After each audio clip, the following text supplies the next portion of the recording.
desde quando foi liberado, né, para baixar o programa da declaração de imposto de renda, ontem nós fizemos um vídeo falando sobre a novidade, né, de ter que baixar o programa e a novidade que seria para esse ano, que era a questão do auxílio emergencial, né, no limite de 22.847,76.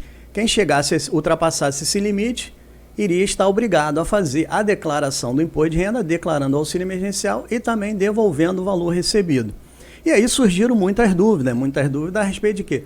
Mas quem seria, né? Como é que a gente vai declarar isso? E aí, quando fala em declarar, imagina logo assim, quem seria a fonte pagadora desse auxílio, como é que eu vou declarar, eu recebi de quem, etc, né? Então isso foi uma dúvida muito comum. Outra dúvida também é quem já devolveu, e a gente vai falar isso logo depois, né, também nesse mesmo vídeo. E aí a gente, apesar da Receita Federal ainda não manifestar, né, o governo manifestar isso claramente, existe uma dúvida, porque existem 3 entidades que participaram disso, né, do auxílio emergencial de uma maneira geral, né.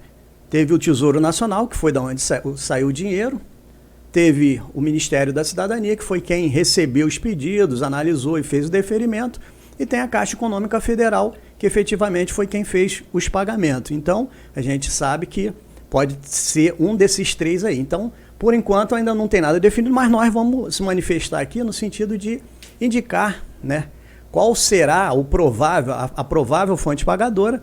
Mas antes de continuar, gostaria que vocês dessem um like no nosso vídeo, se inscrevessem no nosso canal, assim vocês vão estar nos incentivando a produzir mais conteúdo. Ora, nós sabemos, né, que a fonte pagadora, ela tem que entregar um documento chamado informe de rendimento. Logo, você olha no informe de rendimento, está lá claro quem foi que fez o pagamento, se houve retenção, etc e tal. Então, por esse documento, você vai se basear para fazer a declaração de imposto de renda. Mas antes de avaliar quem seria a provável fonte pagadora do auxílio emergencial, a gente tem que analisar 2 casos para a gente entender essa possível dúvida. Primeiro seria o INSS, né? O INSS, quem faz o pagamento é o banco, mas a fonte pagadora é o INSS, que é o INSS que envia as declarações as informações para a Receita Federal e entrega o informe de rendimento.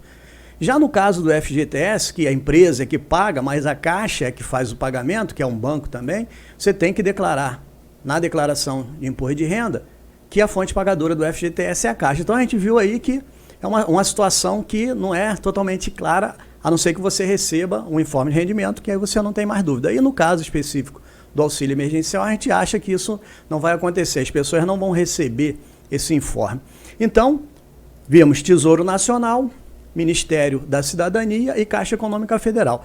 E a gente parte do princípio, né, para a gente basear aqui a nossa fundamentação, é que quando você vai devolver lá no site do Ministério da Cidadania, você gera um GRU, que é a Guia de Recolhimento da União, que lá na própria guia, eu vou deixar aí para vocês verem, né, aparece o quê? Secretaria do Tesouro Nacional. Então, por causa disso, né, com base nisso, a gente entende que a possibilidade da fonte pagadora ser o Tesouro Nacional ela é muito grande, muito embora a gente registre aqui que a gente precisa de confirmação disso, tanto da Receita Federal como do governo, para a gente não estar, né, incidido em erro. Então, a gente não está falando que é para vocês declarar já de antemão como Tesouro Nacional, mas é a possibilidade e a gente está apresentando aí a fundamentação.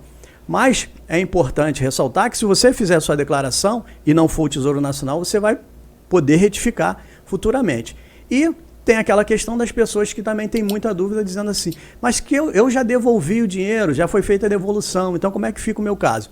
Então, simplesmente é o seguinte, se a devolução foi feita até 31/12/2020, não precisa declarar, porque vai ser considerado como se a pessoa não tivesse recebido, né? O dinheiro entrou e voltou, ou saiu e voltou no mesmo ano, não tem problema nenhum. Já se essa devolução ela ocorreu a partir de 2021 ou não foi devolvido, aí sim vai ter que fazer a declaração do imposto de renda observando esses limites. Pois bem, essa é a nossa dica de hoje, agradecemos a participação de vocês e até um próximo vídeo.